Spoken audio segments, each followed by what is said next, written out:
আসসালামু আলাইকুম রহমতুল্লাহ বরকাত। প্রতিদিন আজকে চলে আসলাম আমরা।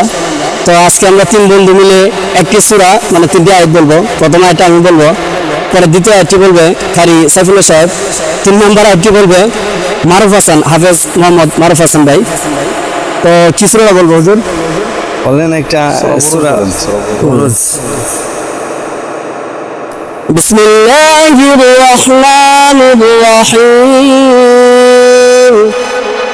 والسماء ذات البروج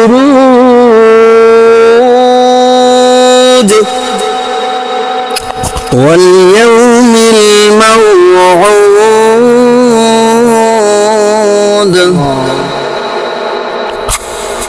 وشاهد ومشهود